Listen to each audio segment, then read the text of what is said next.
ada beberapa lagu yang dia menyatakan nyerah sebenarnya, tapi saya bilang, Nyo, you bisa, Nyo.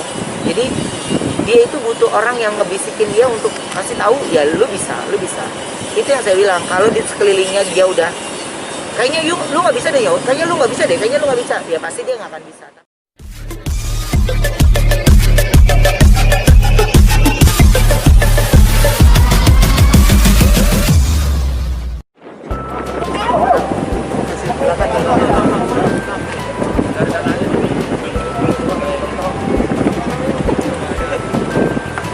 Ayam. Ya gimana sekarang Onyo sekarang? Iya. Onyo sekarang mulai sangat respect nih kok. Ah ini yang bikin baju. Oke. Ini bikin baju. Oke. Buat konser gimana? Ini yoi. Gimana? Apa? Gimana bajunya? Oh iya, saya ada 3 baju yang saya buat khusus untuk Onyo. Iya. Bahkan saya bikinin satu logo spesial untuk Onyo di tahun 2021. Jadi ini merupakan awal atau langkah awal menuju ke 2021. Yes, ini desainernya ya kan? Ya. Ini gratis. Makasih ya. Terima kasih. Oke. Persiapannya sekarang sudah sejauh mana sih kak? Ini baju Persiapannya. buat Alia ya. Oh, dikasih gitu. depan kamera. Ya. Makasih ya. Ya. Persiapannya udah 85%, sekarang udah lagi bertambah lagi latihan fisik karena ada 4 atau 5 segmen, setiap itu beda-beda konsepnya gitu. Jadi itu yang paling susahnya buat kita sih. Oke. Kok biasanya kan kalau Onyo tuh kalau mau konser ada puasa bicara dan segala macam. Mungkin untuk treatment kali ini juga seperti itu kok? Iya, dia puasa bicaranya udah, tapi hari ini dia lebih banyak jadi bicaranya hanya pada saat les vokal aja. Selebihnya main sama adiknya, ngomongnya kecil. Ini semuanya saya bukan dia live. Terus yang kedua banyak waktu untuk latihan dance-nya gitu. Karena kan ada beberapa kadang-kadang kan ya gitu Mbak, tiba-tiba ada lagu-lagu yang harus menjadi tambahan gitu. Akhirnya tapi mesti pakai koreo dan kan gak gampang gitu. Dan Onyo kan bukan dancer profesional dan dia masih pemula. Jadi saya pun harus kasih dia waktu untuk Badan Onyo terlihat six pack itu salah satu untuk persiapan konser juga nggak sih? enggak. Emang begitu badannya. Jadi makannya mah banyak banget. Tapi ya nggak ada yang itu sih. Nggak ada treatment khusus secara perawatan badan, nggak ada. Untuk Olahraganya juga udah nggak nge-gym kan. Kan selama pandemi itu nggak pernah ke tempat gym. Jadi di rumah aja lewat YouTube, semuanya lewat YouTube sama kalau exercise itu sama bundanya. Kalau yang lainnya, kalau lari sekarang latihan fisiknya sama saya gitu.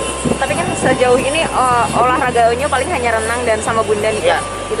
Nyangka nggak sih sampai perutnya Onyo bisa sampai kotak-kotak gitu? Enggak nyangka. Karena dia tahu sama saya boleh kotak-kotak, tapi untuk mengangkat alat berat belum boleh.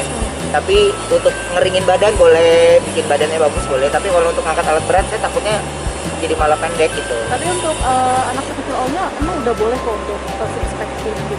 Enggak, emang udah dari begitu kayaknya udah dari dibentuk kagak, minum vitamin juga kagak ada, minum susu itu kagak ada. Susunya mah kayak susu anak-anak aja dia mah, biasa aja gitu. Dia emang sesuatu yang udah dari sananya begitu kayaknya nggak bakal bisa dirubah lah gitu. Jadi makannya juga banyak. Lah kalau kita kita ngambil piring aja udah jadi lemak istilahnya. Lah kalau dia makannya kayaknya dia lebih banyak dari gue. Makanya dia karena suka malu kalau di Insta story kalau dia makannya kebanyakan tuh karena dia malu makannya banyak. Terus kita bilang ya nggak apa-apa Nyok. Kalau Ai udah makin gede, terus makannya makin banyak baru. Kok menjelang konser ini tapi ada pantangan-pantangan nggak buat Onyo? Nggak ada. Pokoknya lebih ke jamnya dia sih, jam istirahatnya dia, jam-jam latihannya dia, semuanya harus sesuai dengan schedule-nya.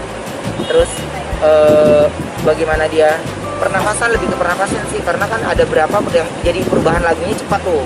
Perubahan lagunya atau komersial breaknya beberapa menit, jadi di situ durasi dia ganti baju gitu. Kemarin kan kita habis tes make up, tes rambut semuanya gitu. Oke, konser sebentar lagi dan launching lagu juga sebentar lagi.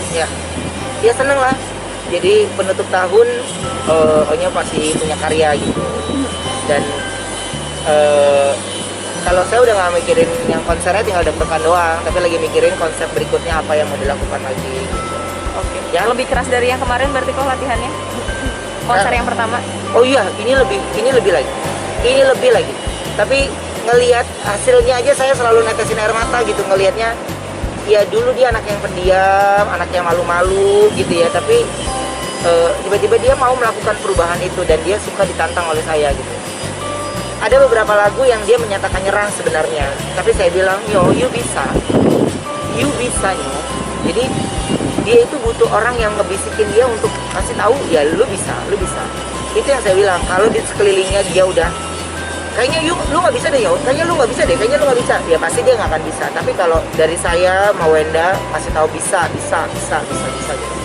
Nyanyi secara live dengan koreo itu kan dia micingnya juga dia harus normal, dia harus itu yang agak sulit sebenarnya. Tapi JR udah langsung menggunakan mic, semua udah menggunakan mic, jadi dia biar terbiasa. Kok sedikit lagi kok soal disebut-sebut sebagai sultan nih sama masyarakat, mungkin gimana kok? Kagak pantas lah. Kenapa kok? Udah nggak pantas. Orang baju aja masih sponsor. Kagak pantas. Kalau itu baru gitu ya. Tapi kan banyak banget nih kok, banyak banget artis-artis yang disebut sebagai sultan-sultan wilayahnya itu masing. kan bercandaan lah gitu, bukan yang gitu. Kalau cuma bercandaan kan nggak apa-apa lah gitu, seru-seruan antar teman kan kita bercandaan kayak begitu. Cuman ya ibarat artinya buat saya itu kan dibalikin ke individunya. Kalau saya sih ya nggak gitu, nggak suka yang oh lu gini, aduh karena nggak imbang sama omongan perkataannya gitu sama yang apa yang saya jalanin gitu. Oke, Ya, siap. Kalau gitu, Soal Kenta kok. Kenta kenapa lagi? Kan ini kan dia selama pandemi kan nggak ada job nih. Katanya makan sampai tidur di rumah numpang sama Koben tuh gimana tanggapannya? Enggak, dia udah di apartemen kok. Kemarin memang iya. Ya di era pandemi itu kan kemarin kan beberapa program TV juga banyak yang nggak ada. Terus banyak perusahaan akhirnya pengurangan karyawan, banyak ini gitu. Ya akhirnya saya bilang udah kan lu nggak usah mikirin hidup lah, udah lu tinggal sama gua dulu. Lu makan tinggal ngambil, semua juga tinggal ngambil, jadi nggak usah dipikirin. Tapi memang jobnya sepi banget emang kalau dia. Iya memang nggak ada sama sekali, karena programnya nggak ada yang jalan. Tapi akhirnya Koben sendiri yang menyediakan. Iya, akhirnya ya karena dia under manajemennya kita ya, jadi kita urusin banget dia biar dia nggak ngerasa sepi, dia harus punya survive dan sekarang dia udah kembali normal lagi, udah ngontrak apartemen dia sekarang. Untuk berat badannya kok? Berat badannya dia terakhir sih 99 ya, mudah-mudahan turun nggak nambah lagi dia. Oke. Saya bilang Ken 90 lah Ken, 90 lah, dia lagi berusaha. Oke, kok tema Ya. terakhir mengenai Sri Mulyani yang mengungkapkan untuk youtuber yang menghasilkan uang harus membayar pajak sama Kagak paham gua kagak itu kan. Ya. Oke, siap. Kita akan bikin konten ya, kok.